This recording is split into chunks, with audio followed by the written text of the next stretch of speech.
Bom dia, alunos, tudo bem? Deixa eu só aqui fazer a.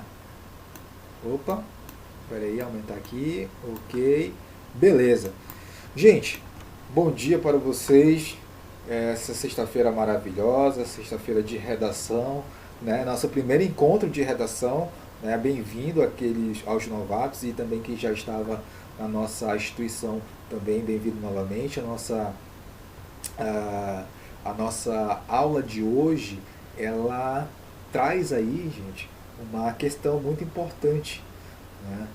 Por quê? Porque esse ano vocês sabem que é um ano decisivo, né? Vocês sabem que ano passado foi bem complicado, mas esse ano a gente tem uma perspectiva que seja, né, melhor e que o vestibular ele cumpra, né, os prazos, certo? Para não ficar como ficou esse ano, certo? Que vocês ainda vão fazer, né, o CIS 2, não é isso? Então a gente tem que correr atrás desse prejuízo, digamos assim, ok? Então trabalhar a redação esse ano, gente, é essencial. Eu preciso da ajuda de vocês, né? Eu preciso da ajuda de vocês para que a gente tenha nos prazos certos as atividades, para a gente tenha no prazo certo os trabalhos. Por quê? Porque se você deixar atrasar um dia para buscar na outra semana é complicado, né? Então, gente, eu peço a ajuda de vocês, ok? Porque esse ano é um ano decisivo. Professor, eu quero direito. Leia bastante. Assista, assista séries, assista séries, assista os filmes, como eu comentei com a outra série. Gente, olha só o que aconteceu esse ano agora com esse tema do Enem. Só não foi feito aqui no Amazonas, né, por causa dessa situação que nós estamos vivendo. Mas no Brasil, né, foi feito, no resto do Brasil. Então o que acontece? Qual foi o tema da redação? Né? Os estigmas das pessoas que têm.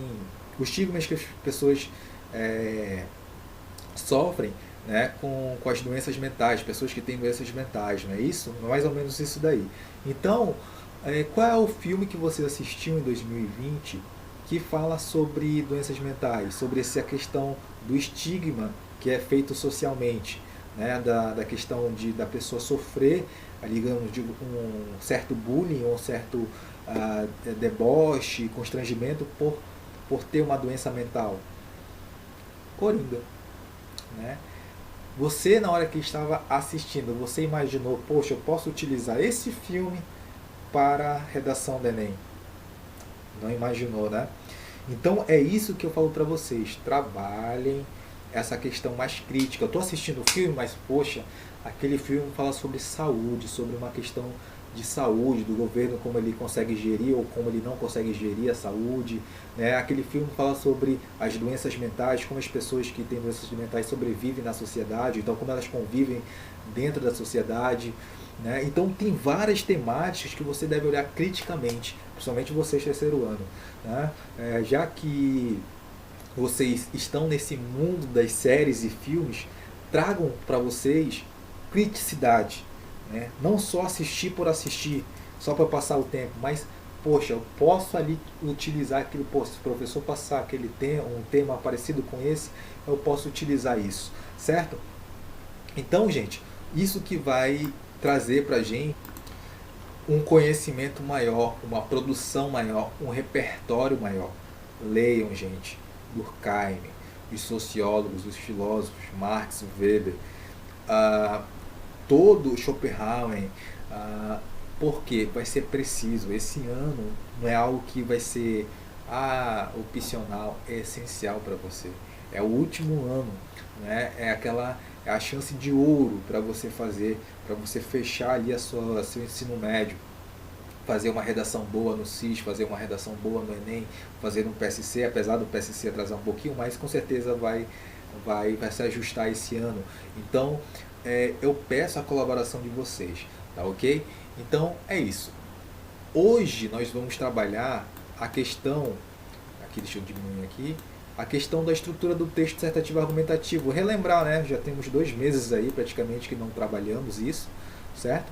E aí a gente vai trazer um tema do Enem de 2017 justamente para trabalhar tanto a questão do texto motivador como a estrutura do texto dissertativo argumentativo, ok? Então vamos lá. Então vamos lá.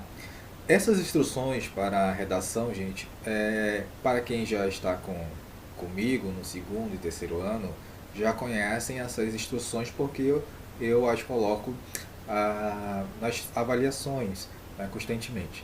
Ok? Quem está chegando agora, no primeiro ano, tem que se atentar para isso. Eu vou ler essa parte de baixo, onde está em negrito, receberá nota zero em qualquer das situações expressas a seguir a redação que, de respeitar os direitos humanos, só que a partir de 2019 esse item foi retirado do Enem, tá bom? Lembrando que esse Enem é de 2017.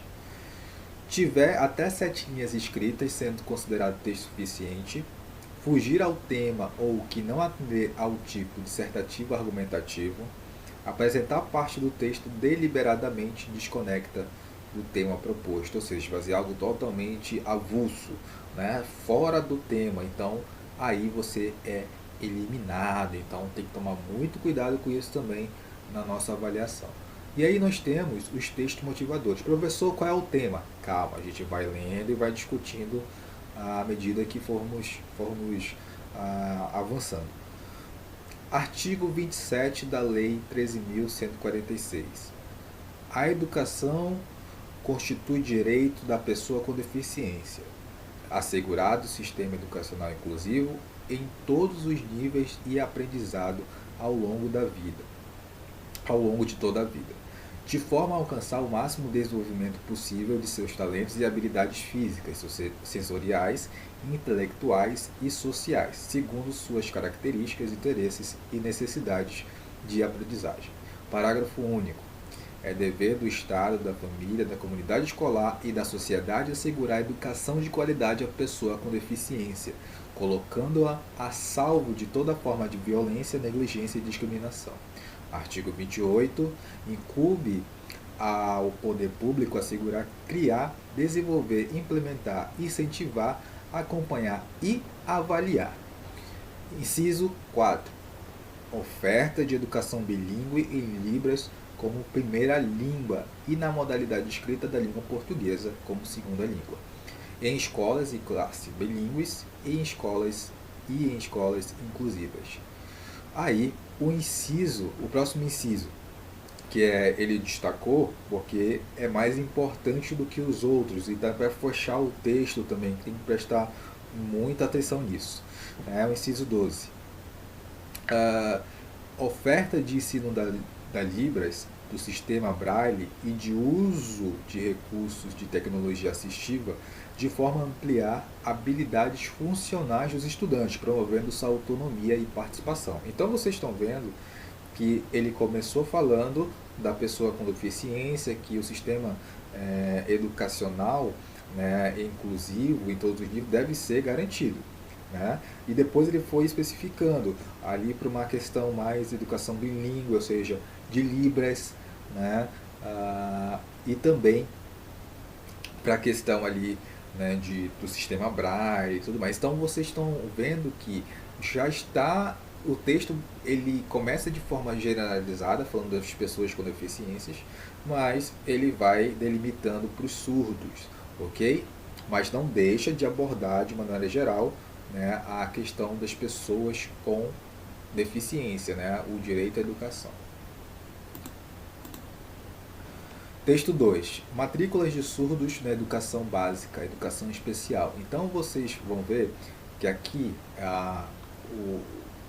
o gráfico ele é bastante presente, né, dentro da avaliação de redação do Enem, certo? Então é preciso fazer uma leitura bem compreensiva desses gráficos, ok? Aqui embaixo nós temos as legendas, né? Aqui mais escuros nós temos classes comuns, alunos incluídos, e aqui mais claro, classes especiais e escolas exclusivas. Então, nas duas, houve aí uma queda na matrícula de surdos na educação básica, né, relacionada à educação especial, ok? Então, houve aí uma queda de 2011 até 2016. Lá nas classes comuns houve uma subida em 2012, mas depois houve novamente, né, uma decaída, ok? Só um minuto. Vamos lá. Texto 3. Sou surdo e pós-graduado em marketing. E na sua empresa, tem espaço para mim?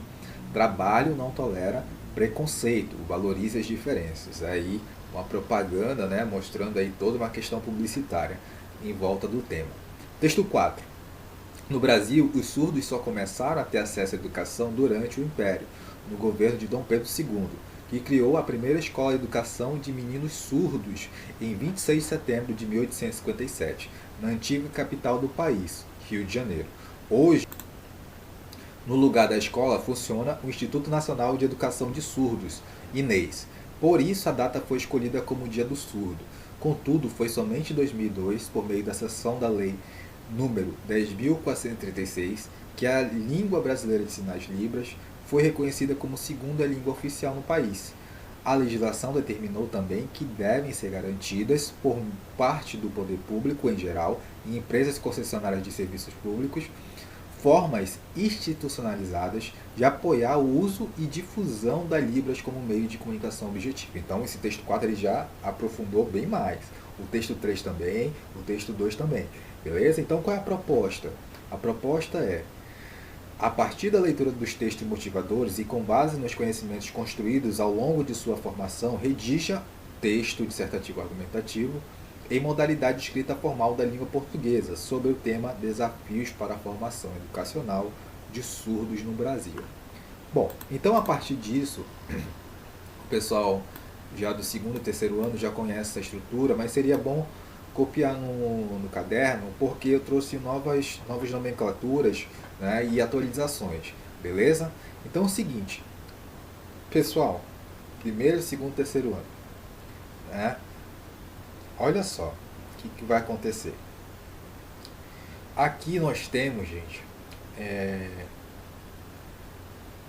a estrutura da introdução. Professor, o texto dissertativo precisa de um parágrafo de introdução, 2 de desenvolvimento e 1 de conclusão. Exato. Beleza. Então nós vamos começar pela estrutura da introdução. Isso nós estamos já vendo que nós já passamos ali pelo ano passado, mas sempre bom relembrar. Olha só, primeiramente, gente, cada sequência, cada parte vai ser trabalhada, né, vai ser nomeada e eu vou falar aqui. Aí eu perguntar, professor, então a introdução, ela tem partes? Exatamente, ela é dividida em partes, tá bom? A primeira parte da introdução que você vai fazer é a contextualização do tema, ou tópico frasal.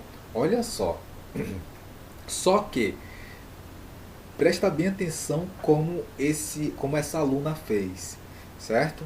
Olha só, na obra Memórias Póstumas de Brás Cubas, o realista Machado de Assis expõe por meio da repulsa do personagem principal em relação à deficiência física. Ela era coxa. Coxa significa manca, tá bom? A maneira como a sociedade brasileira trata os deficientes. Então, gente, nesse tópico frasal, você vai apresentar mais ou menos qual é a sua ideia em relação à temática. Só que, o que ela fez? Ela já trouxe uma referência, ela já trouxe um repertório sociocultural. Professor, mas o repertório sociocultural aparece aqui, ó, na segunda fase, na segunda parte da... Pois é, mas não é uma estrutura fechada. Ela pode colocar tanto o repertório sociocultural no início como no meio, tá bom? Então, tem que tomar muito cuidado, que você vai ver várias formas de se construir a introdução, né, o próprio desenvolvimento, só que a gente precisa seguir, né, uma estrutura. Então, essa daí, eu trouxe para vocês, né, é a forma como a gente vai trabalhar. Mas eu trouxe uma redação que a aluna, ela inverteu. Ela primeiro trouxe o repertório sociocultural e agora ela vai trazer, né, essa parte em preto, que é chamado de problemática da realidade brasileira, né? É isso que ela vai fazer agora, tá bom? Ou repertório sociocultural, como eu falei para vocês. Só que a aluna, ela já veio trocando. Ela colocou primeiro o repertório sociocultural, tá bom? Mas a estrutura que a gente vai seguir é essa daí, beleza? Então, em negrito aí, em preto, tá assim. Atualmente, mesmo após avanços nos direitos desses cidadãos, a situação de exclusão e preconceito permanece. Pronto. Trouxe a problemática para o Brasil, para a realidade brasileira. E agora nós temos a tese. Professor, o que é a tese? A tese são duas ideias, gente. Duas ideias que nós temos sobre o que nós vamos defender nos argumentos. Então, na tese, eu preciso apenas apresentar essas ideias. Por quê? Porque para quem vai ler, para quem vai corrigir a minha redação, é preciso ele saber qual é a minha ideia, ou as minhas ideias, tá bom? Para ele poder falar, não, então é isso que você vai falar? Beleza. Aí eu vou analisar lá nos desenvolvimentos, então. Mas eu preciso saber o que você vai falar, tá bom? Então, o que está em azul aí é a tese. Ele fala assim: e se reflete na precária condição da educação ofertada aos surdos no país, a qual é responsável pela dificuldade de inserção social desse grupo, especialmente no ramo laboral, ou seja, no trabalho. Então nós temos duas ideias aqui, gente. A primeira, a precária condição da educação ofertada aos surdos no país, certo? E a dificuldade de inserção social desse grupo, ou seja, principalmente no trabalho, tá bom? Então nós temos duas ideias, tem que prestar bem atenção. A tese é a apresentação dessas duas ideias que eu vou defender nos argumentos, no desenvolvimento, beleza? Lembrando que o desenvolvimento, ele possui aí 2 parágrafos, por isso que eu tenho duas ideias, deu para entender? A primeira ideia vai ser para o argumento 1 e a segunda ideia vai ser para o argumento 2. Vamos lá. Olha só a estrutura, gente, do argumento, tá bom? Do argumento 1. É a mesma estrutura do argumento 2, ok? Então vamos lá. O argumento 1, né, pode ser chamado de tópico frasal também do argumento 1, mais a estratégia argumentativa, mais a prática desse argumento, mais o fechamento da ideia. Olha só, vocês vão entender. Olha só o tópico frasal dela, o argumento 1 dela, né? A ideia principal do argumento, olha só. Convém ressaltar, a princípio, que a má formação educacional do brasileiro é um fator determinante para a permanência da precariedade da educação para deficientes auditivos no Brasil, uma vez que os governantes respondem aos anseios sociais e grande parte da população exige uma educação inclusiva por não necessitar dela. Preste atenção o que ela fez. Gente, qual é a ideia 1 da tese dela? Qual é a ideia 1 da tese dela? Olha só, aqui ó. Qual é a ideia 1 da tese dela? Precária condição da educação ofertada aos surdos no país. E o que ela fez logo no início do argumento 1 dela? Ela falou sobre a má formação socioeducacional do brasileiro. Falou que isso é um fator determinante para a permanência da precariedade da educação para deficientes auditivos no país. Então você percebe que logo no início do argumento 1 eu preciso deixar claro, eu preciso desenvolver a minha ideia 1, certo? Isso é necessário, isso é obrigatório. Depois nós temos a estratégia argumentativa. O que é a estratégia argumentativa? É quando você traz uma série, é quando você traz um filme, é quando você traz um filósofo, um sociólogo, quando você traz um geógrafo, quando você traz um químico, uma pessoa que tem autoridade naquele assunto, certo? Ou você pode trazer outras fontes, né, dados do jornal, alguma informação que você sabe de cabeça, né, aí você vai utilizar nessa estratégia argumentativa. Nesse caso, ela utilizou o Schopenhauer, que é um filósofo. Então, olha só o que ela vai fazer. Isso consoante ao pensamento de Schopenhauer, de que os limites do campo da visão de uma pessoa determinam seu entendimento a respeito do mundo que a cerca. Então, ela já trouxe a estratégia argumentativa. E agora ela vai trazer a prática disso na realidade. A prática, né? Isso acontece? Aí ela vai fazer assim: ocorre porque a educação básica é deficitária e pouco prepara cidadãos no que tange ao respeito às diferenças. Ou seja, ela deixou claro o que acontece na prática, né? Ela trouxe um embasamento teórico, certo? Ela trouxe o embasamento do Schopenhauer, que é um filósofo, é algo que não pode ser batido porque o Schopenhauer é né, uma referência acadêmica, certo? E trouxe, logo após a estratégia argumentativa, trouxe essa prática que acontece no Brasil. E a gente sabe que é verdade, né? Não tem como refutar isso. Deu para entender essa ligação? E no final, ela trouxe aqui o fechamento da ideia. Tal fato se reflete nos ínfimos investimentos governamentais em capacitação profissional e em melhor estrutura física, medidas que tornariam o ambiente escolar mais inclusivo para os surdos. Ou seja, ela finalizou a ideia dela dizendo, ó, é por isso, né, que também acontece essa questão da precariedade, porque nós não temos investimentos governamentais em capacitação profissional, né, e nem melhor estrutura. Deu para entender? Ela fechou o parágrafo dela. Vocês estão percebendo que o parágrafo de desenvolvimento também tem uma estrutura? Correto? Beleza. Olha lá. Nós falamos do argumento 1. Agora nós temos o argumento 2, mas é a mesma estrutura, certo? Só que nós temos que atentar para isso daqui, ó. Qual é a ideia 2 lá da tese dela, lá na introdução? Aqui, ó, a ideia 2 dela é o quê? É a dificuldade de inserção social desse grupo, certo? Então vamos ver se ela vai citar logo aqui no início do argumento 2. Vamos lá. Em consequência disso, os deficientes auditivos encontram inúmeras dificuldades em variados âmbitos de suas vidas. Um exemplo disso é a difícil inserção dos surdos no mercado de trabalho. Opa, ela citou aí, hein? Devido à precária educação recebida por eles e ao preconceito intrínseco à sociedade brasileira. Então percebeu que ela ligou, né, o início do argumento 2 com a ideia lá da tese, né, com a segunda ideia lá da tese. Então é necessário fazer isso. É preciso apresentar a sua ideia logo no início dos argumentos, tá bom? As suas ideias que você já apresentou lá na tese, tá bom? Sempre o texto ele tem que conversar. Isso é diálogo textual, né? O texto ele tem que estar coeso, ele precisa estar coerente, ele precisa estar sequenciado, ok? E não desmembrado. Ele precisa estar numa sequência lógica. Vamos lá. Qual é a estratégia argumentativa que ela trouxe agora?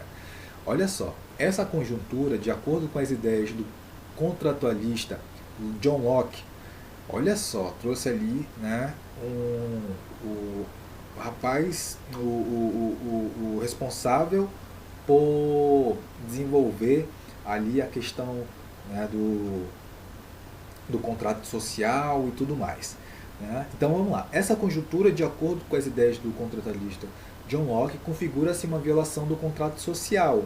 Beleza, ela trouxe aí uma referência muito importante, filosófica também e econômica, tá bom? Agora ela vai trazer na prática, o que é isso? Já que o Estado não cumpre sua função de garantir que tais cidadãos gozem de direitos imprescindíveis, como o direito à educação de qualidade, para a manutenção da igualdade entre os membros da sociedade. Então, olha só, gente, o Estado não cumpre sua função de garantir que tais cidadãos gozem de direitos imprescindíveis, né? E aí, obviamente, não mantém a igualdade entre os membros da sociedade. Isso acontece na prática? Acontece. Então, percebeu que ela primeiro trouxe embasamento teórico, né? Trouxe ali o John Locke, né?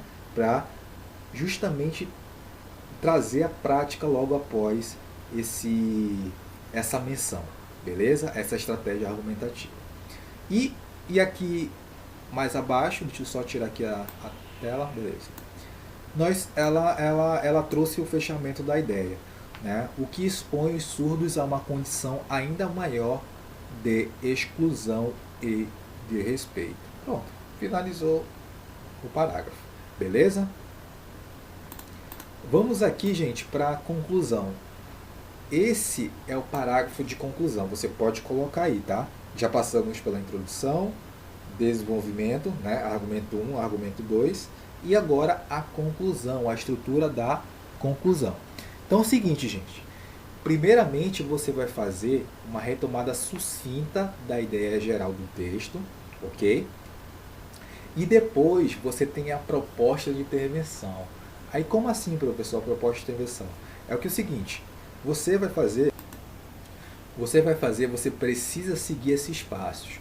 Olha só, primeiro você vai citar o agente, depois você vai citar a ação que esse agente vai fazer, depois você vai citar o modo, depois você vai citar o detalhamento, mas o detalhamento ele pode vir ou não. Você vai citar a finalidade, o objetivo dessa ação e o fechamento da ideia. Bom, gente, professor, se eu tenho duas ideias lá na tese, eu preciso ter duas soluções, duas conclusões, duas propostas de intervenção? Sim, exatamente. A gente vai ver aqui. Olha só, diante dos fatos supracitados, sabe o que é supracitados? Ou seja, são os fatos que foram mencionados lá em cima, no argumento e na tese. Ou seja, com essa estrutura bem pequena, com essa palavrinha, ela conseguiu retomar a ideia geral do texto. Entendeu? Agora vamos para a proposta de intervenção. O que está em lilás aqui, ó, faz-se necessário que a escola, ou seja, é o agente. Esse agente, a escola, qual é a ação que ela vai fazer? Vai promover a formação de cidadãos que respeitem as diferenças e valorizem a inclusão. Como? Né? O modo que vai ser feito? Por intermédio de palestras, debates e trabalhos em grupo, que envolvam a família a respeito desse tema. Qual a finalidade disso? Visando ampliar o contato entre a comunidade escolar e as várias formas de deficiência. Beleza, fechou a primeira proposta. Agora ela vai para a segunda proposta. Além disso, é imprescindível que o poder público, é o agente, o que o poder público vai fazer? Qual é a ação? Destine maiores investimentos à capacitação de profissionais da educação especializados no ensino inclusivo e as melhorias estruturais nas escolas. Com qual objetivo? Qual é a finalidade? Com o objetivo de oferecer aos surdos uma formação mais eficaz. Certo? Ela ainda trouxe mais uma proposta. Olha só. Ademais, cabe também ao Estado, ou seja, o Estado é o agente, mais um agente. O que eles vão fazer? Qual é a ação? Incentivar a contratação de deficientes por empresas privadas. Como que eles vão fazer? Qual é o modo? Por meio de subsídios e parcerias públicos-privadas, público-privadas. Qual o objetivo disso, a finalidade? Objetivando ampliar a participação desse grupo social no mercado de trabalho. Vocês estão percebendo que ela pegou na introdução essas duas ideias, defendeu nos argumentos, né, essas duas ideias, e na conclusão ela está dando a solução desse problema, né? Então, e de forma bem detalhada. É isso que a conclusão pede, de forma bem detalhada, tá bom? Então ela vai fechar o parágrafo, mas ela vai fechar citando o quê? O que ela disse lá no início, lá na introdução. Professor, mas é para fazer isso? É, gente. Porque é o seguinte, como eu falei, o texto ele é sequenciado, ele não pode ser largado, ele não pode ser desmembrado. Ele é uma sequência. Eu sempre tenho que estar dialogando a conclusão com o argumento com a introdução com o argumento com a conclusão. Então sempre precisa ficar nesse diálogo, nessa conversa. Então ela vai terminar assim, ó. Dessa forma, será possível reverter um passado de preconceito e exclusão, narrado por Machado de Assis, e ofertar condições de educação mais justas a esses cidadãos. Então, gente, olha o que ela fez aqui nesse fechamento. Para reverter esse passado de preconceito e exclusão, a gente tem que fazer isso daqui, certo? Beleza? Isso foi a proposta dela, a proposta de intervenção. Ela pontuou detalhadamente o que deve ser feito, por quem, como, qual é a finalidade disso daí. Perfeito? Isso é preciso ser feito. E o que acontece? No final, ela falou o seguinte, narrado por Machado de Assis, né, que seria o preconceito e exclusão, foi narrado por Machado de Assis. Onde que ela citou Machado de Assis? Aqui, ó. Bem no início, bem no tópico frasal, né, da introdução dela. Legal, né? Como ela conseguiu pensar. A professora ela fez do nada, ela começou a escrever assim, não. Tudo isso é pensado, gente. Tudo isso é esquematizado. Por quê? Porque ela já tem uma estrutura na cabeça dela, já tem um padrão na cabeça dela. Ela só vai adequar esse padrão a qualquer temática que ela pegar. Por isso que, gente, o treinamento é muito importante. Porque você pode pegar qualquer tema. Você vai pegar qualquer tema. Você estudando, você consegue escrever sobre qualquer tema. Ah, professor, mas eu não conheço. Pois é, mas você tendo a estrutura, você consegue desenvolver alguns passos. Você consegue desenvolver a estrutura. Mas, professor, eu não sei nenhum filósofo, não sei. Pois é, você precisa ter esse conhecimento. Você precisa, a partir de agora, né, deixar um pouquinho ali de lado o joguinho e tudo mais, né, para poder... Pega um livro, pega a própria internet mesmo, né, ver as principais frases do Durkheim, as principais frases do Marx, as principais frases do Schopenhauer, que, cara, vai servir para você. O próprio Machado de Assis, ó, pessoal do segundo ano, Memórias Póstumas de Brás Cubas, que nós vamos trabalhar esse ano, ela utilizou para contextualizar, né, essa introdução. Percebeu? Então, qualquer coisa, gente, qualquer coisa, qualquer conhecimento, seja específico ou conhecimento de mundo, vai servir na redação. Né? A redação do Enem, ela aceita isso. Ela aceita qualquer tipo de conhecimento, claro, desde que seja relevante, né? Mas ela aceita esses conhecimentos, tá bom? E ela exige que você faça isso, tá bom? Então é isso. Cadê aqui? Pois é, aí nós terminamos aqui, né? Narrado por Machado de Assis, e ofertar condições de educação mais justas a esses cidadãos. Aí pronto, ela finalizou com uma ideia bem legal, que fazendo tudo isso, né, se tem aí a condição legal de ofertar condições de educação mais justas. Gente, vocês gostaram? Então eu peguei a proposta, né, do Enem, e a gente foi trabalhando de acordo com a estrutura, né, com a estrutura da redação. Primeiro a introdução, depois o desenvolvimento com o argumento 1, argumento 2, e depois com a conclusão. Então você pode parar o vídeo e até copiar no seu caderno, ou então fazer essa estrutura no seu caderno, essa estrutura aqui de cima, ó, copiando, para quando você estiver fazendo uma redação, para quando você estiver analisando na nossa aula, tá bom? Já saber quais são os pontos. Isso é muito importante, tá bom? Saber qual é a estrutura da introdução, qual é a estrutura do desenvolvimento e qual é a estrutura da conclusão. Isso vai ser bastante importante, principalmente o pessoal do primeiro ano que está chegando. O pessoal do segundo e terceiro já conhece, tá bom? Então é isso. Um grande abraço, façam a atividade que eu vou passar para vocês daqui a pouco, tá bom? E grande abraço e até a próxima aula.